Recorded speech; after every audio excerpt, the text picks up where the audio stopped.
Well, good morning. Once again, 5 in the morning. Interesting this morning that, and pardon my playing with the synchronicities of life. So this morning, getting ready to get set for the day, and this gentleman I watch on the YouTubes said that he asked some people for topics that they'd want to discuss. And the topics they mentioned were near-death experiences, right? No, just, the easy stuff. Carl Jung's Liber Novus, his red book, and making decisions without regret. I found it funny because I didn't know where he was going to go because the podcaster said that he saw a connection between two of them. And I found it kind of funny because almost immediately, right from the mouths of babes, it made me realize that all three were connected. So he proceeded to talk what seemed like about them individually. But so here's why I love to be an interdisciplinarian. Right? Just the other day I was reading a book, and just about every time the author tried to mention anything outside of their specific milieu, you could tell that they'd only read very basically about it. And, well, that's, I think, a problem. Because as Nietzsche said, specialization is dangerous because if you're not careful, you could end up with a giant mouth to speak to tell everyone what you thought. But if you don't understand how the world works, then you're left with a giant mouth to speak and no eyes to see and no ears to hear. So what my eventual takeaway is, all three of these ideas are connected. First, I highly recommend Carl Jung's Liber Novus. The comment that I mentioned is I agreed with him that it was way too late in being published. It wasn't published until 2009. So as Carl Jung said, it takes about 20 years for these insights to trickle down from science to, humanity, to us, society. And I think there you go. There's an example. I think he's actually wrong. I think it's closer to 40 years, maybe longer. But worse yet, in his case, the estate of his family kept his groundbreaking works from being researched. And I've mentioned this before. The podcaster is dead on that this is so new. I've talked about it in my podcast before. Right? It hasn't even been 20 years since it was published. It was published in 2009. That means very few people have actually read and digested this, right? Because I can tell you, I've read it more times than I can count. And I'm guessing that could probably eat up 6 months to a year of your time. And that's reading the way I do. I am so fast with an audiobook, not the physical book. It'd probably take me a year to read the physical book. I'm talking about consume it the way I have, right? Page by page, reference by reference, right? Some of my favorite stuff has never been mentioned by anybody else, where he was having a conversation with one of his daemons, one of his embodied spirits. And she told him that, hey, maybe you should try to write a book like Nietzsche's Zarathustra. And he's like, yeah, I couldn't. I could try, but I'd fail. And I think he really did do a good job of trying to duplicate something. And I think where Jung failed is what Socrates would have said. If you don't believe that you're the greatest philosopher, who will? And that's where Jung fails, believe it or not. It's not in his ideas. It's in his conviction, his devotion, his bombacity. Nietzsche's correct because he screamed it the loudest. You know what I mean? Is that he was certain of his beliefs, so that when people were uncertain, they were either convinced or forced to review, right? So near-death experiences, how does this relate? Well, I think it directly relates because, well, the podcaster talked a little bit about synchronicity and Jung. I'm not sure if I would go into that with his red book. That's not probably what the red book is really talking about. It's related to Nietzsche, and AI agrees with me that we could actually look at Nietzsche's influence on Jung for synchronicity, and actually for the last thing. But what I mean by is near-death experiences, to me, having just read a few books on the subject, believe it or not, the most recent book was, what's his name? Younger. Can't remember. Sebastian Younger. He wrote the book Tribe that I was highly chuffed about, right? Because he had some insights that I thought were pretty cool. He's more known, I think, for his book, The Perfect Storm. So in his book, what happened is he had some sort of aneurysm in his pancreas, I believe, and he bled out so much he needed 10 units of blood just to survive. And supposedly they were shocked that he survived. So he wrote this book about near-death experiences.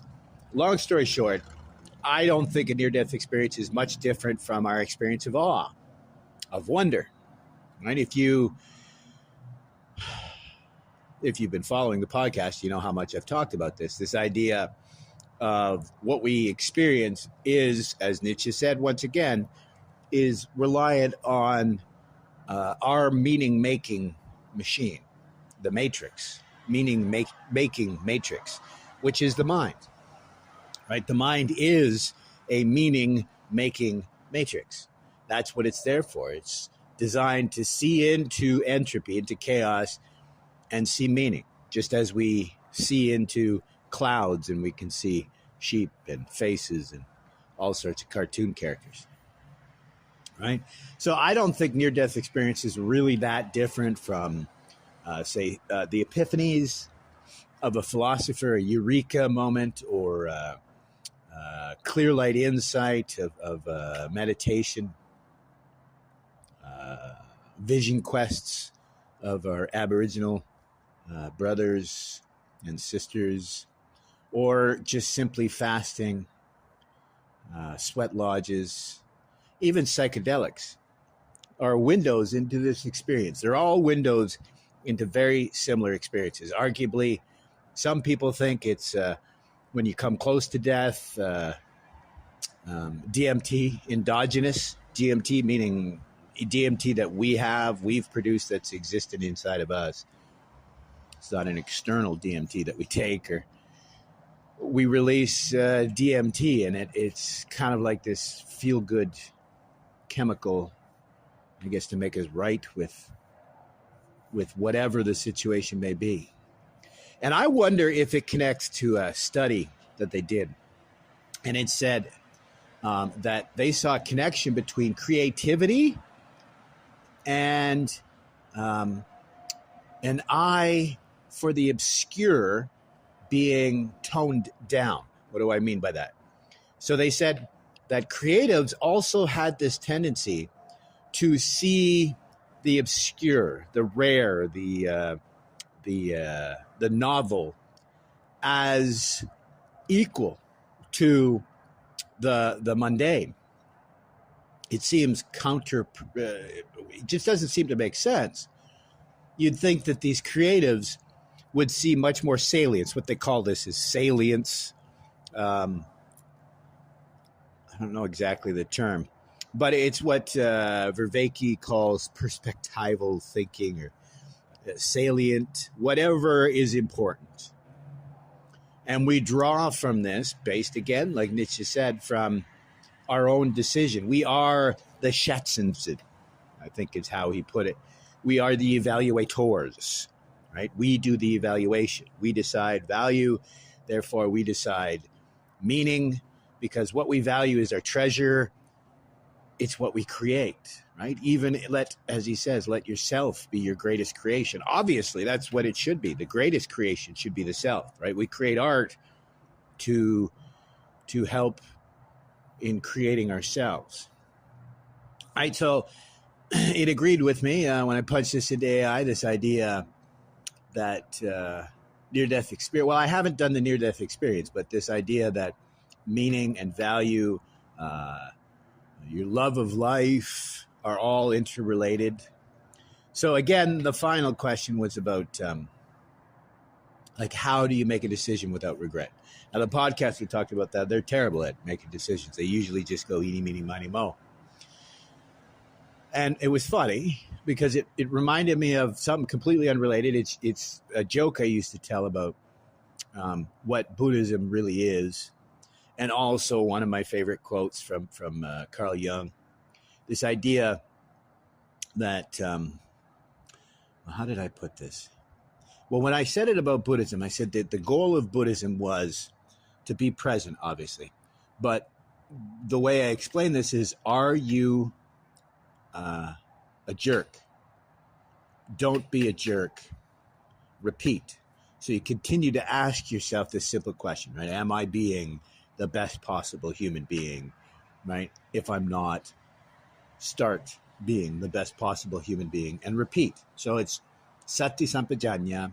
The same thing exists in tantric, in the Bhagavad Gita and the Yoga Sutras. It's this idea of being present and aware and informed so that we can make the best possible decision based on the information we have at hand, right? My favorite quote from Jung is, it's actually a combination. It's most of the evil in this world can be sourced to the fact that most people walk around and think and act, I'm adding a bit to it, but think and act unconsciously, right? And you add to that Jung's quote about, if what I used to hold as error guides me better than what I used to hold as true, well, then I will be guided by the error. And this is what I think is what Nietzsche was talking about with ressentiment.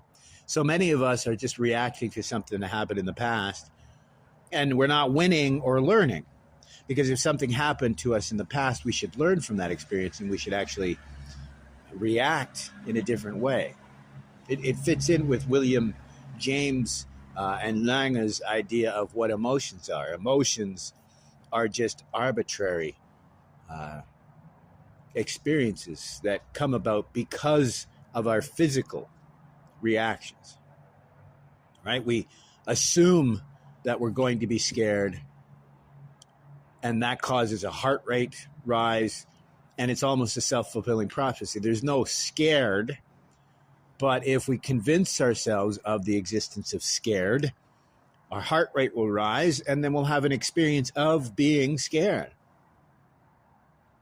right? That's an uninformed experience right there, right? Why arguably so many people freeze in some of these situations, right? So near-death experience to me, for most people, it's just an experience of salience.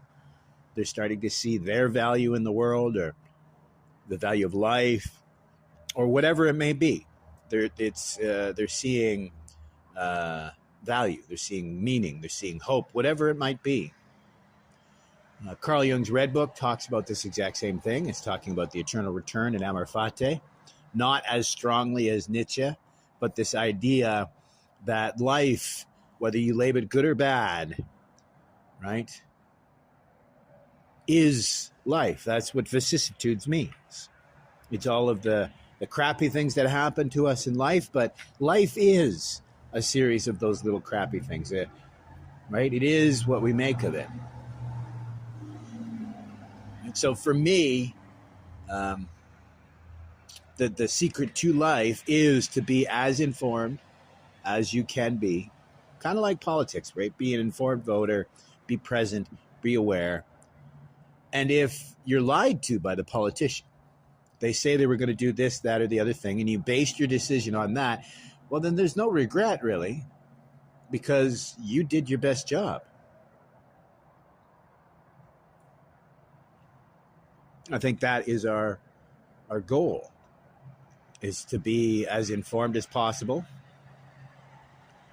This meaning-making matrix, you got to inform it, you got to educate it,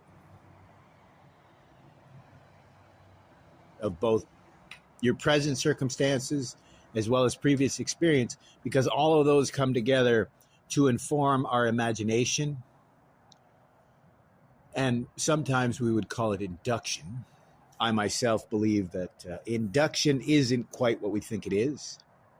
It is possible that Jung and William James were correct in the idea that there's some sort of collective unconscious that we can tap into.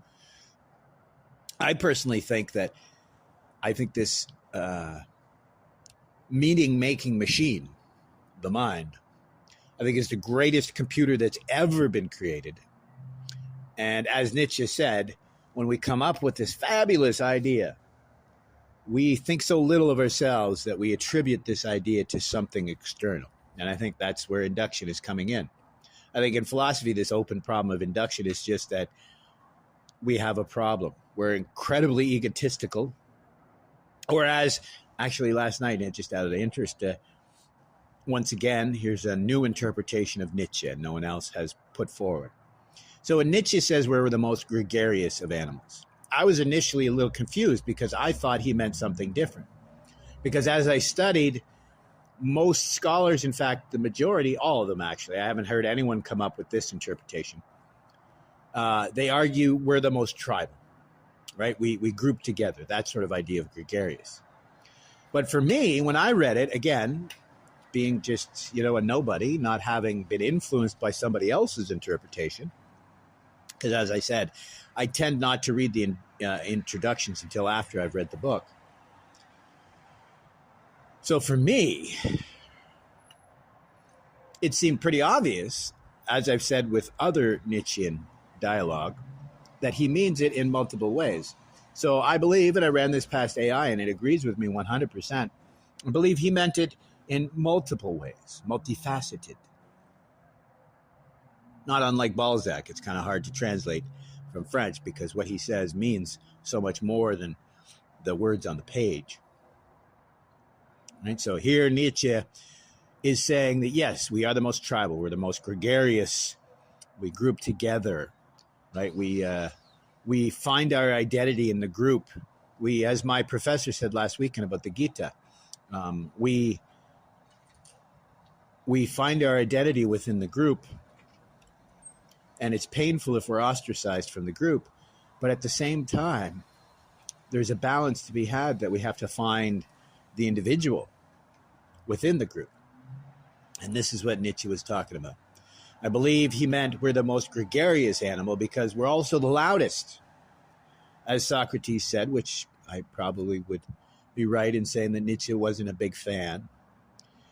The idea that by just proclaiming your amazingness, that will change anything. It is true that faking it till you make it is a thing. It is true that most people will judge who's right based on whoever's being the loudest or the boldest or the brassiest. But in reality, that's not what is true. Likely what is true will be the least, least palpable of the ideas. This is that Overton window. Things don't become palatable until they've become pretty much commonplace or normal. So we're the loudest animal. We're also the most tribal, yet we only find who we are within the complex of the interaction of society, ourselves, and the other. I know it sounds silly, but it's not. What I mean to say is it completely ties into the idea of Martin Buber's Ich und du, I and thou. I think it all boils down to equanimity. That's why the Buddhist teachings is so awesome. The only thing missing is our, as the Buddhists call, suchness, your soul, your humanity. Because if you look inside yourself and you believe all you have is suchness, well, where is the differentiation from you and others? You're saying that we have the same within, but we have this variety without. This is why I love the way Vedanta or Shaivism explains this idea that our individual creativity, our individual identity is made manifest because of the divine, because of our soul, because of our suchness. And it is this unique, unmanifested potential. That's right from the Gita. I think that's chapter 8, verse 20. This unmanifested potential is made manifest by this suchness, by whatever you want to call it.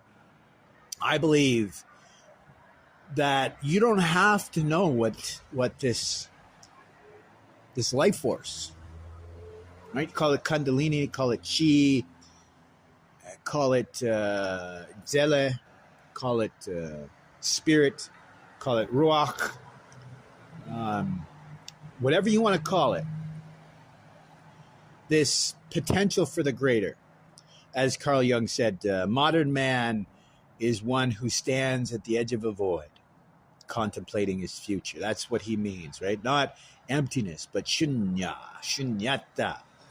This path of, not nothingness, but this path very similar to the Chinese Tao, right? Not getting in the way, right? It's not a no action. It's cease needless action, which is the second line of the Yoga Sutras of Patanjali.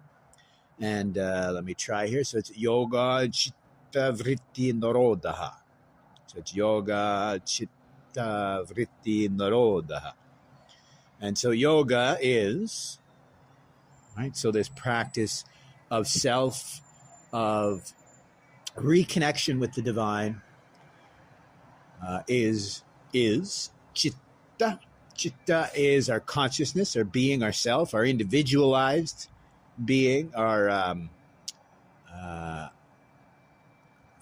it doesn't matter. There's a million different terms for this. The self, the consciousness, the ego. Vritti is, I say, like fluctuations.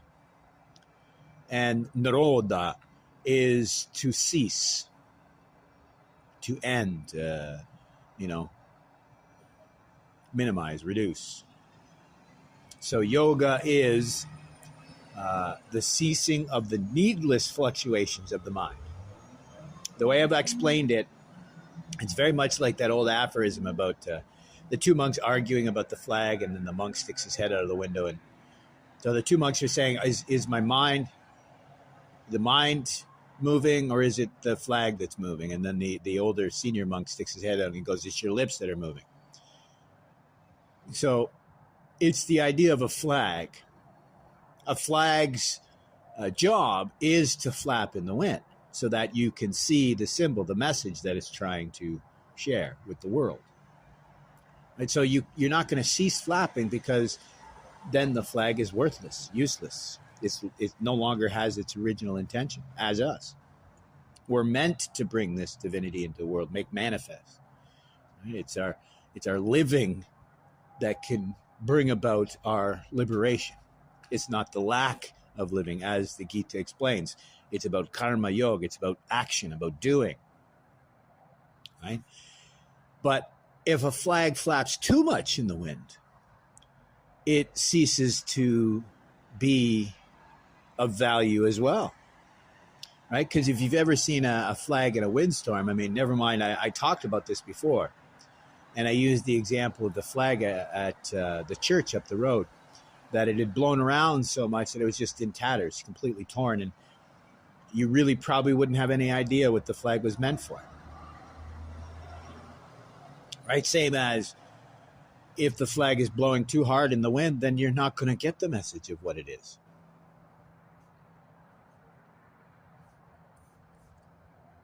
Because it's just flapping too hard.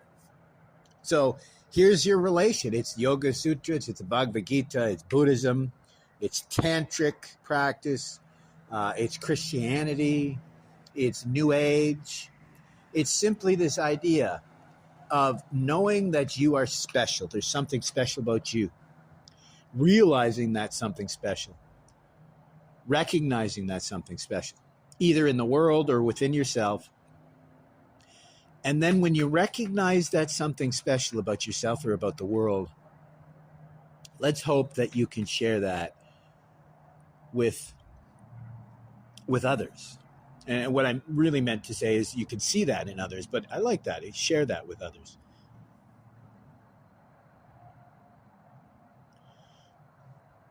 The heart of the practice, seems to me, is this equanimity. There's other terms for it, but this fraternity, or koinonia in Greek, this idea that we share a fellowship, not just ourselves with the divine. And again, this is not different from Christianity. It's the same teaching. That's what koinonia is. The Holy Spirit is what connects us, combines us, is what it's as what Jesus said. He said the Holy Spirit is what would console us, would support us, would be our rock. But it's not just the connection between ourselves and the divine, but it's also with each other, our connection to each other. Right? There's your Trinity, in a sense, is that there's me, there's you, and there's the divine. And you'd have a hard time distilling any of us from each other, right? Arguably, even if you distilled the human being, you'd still be left with as much of the divine as you had before, right? This idea that, and this is the hardest thing for us to realize, no matter how much evil is extant in the world, no matter how much evil we have within us, our potential, that doesn't take away from our potential divinity. This is what Buddhism teaches, the exact same thing, that there's those Dharma protectors, these warlords who were, murderers and whatever you want to call them. And all it took was the introduction to the Dharma, and they repented and became Dharma protectors. This story is universal, that we have within us the darkest, but we have within us the light. As I've said before, I truly believe that the only reason why good doesn't triumph over evil each and every time is because we don't hold it to be true each and every time. Because of our negativity bias, I think even if there was only the odd instance of evil triumphing over good, I think we would use that to convince ourselves that it's too hard to bring good into this world. And I think this is why Carl Jung talked about the summum bonum. I think he was kind of making a mistake there, because, if you're like me, you believe that many of these truths can be true at the same time. But he was trying to distill from these traditions something that is universal, like Huxley's perennial spirit.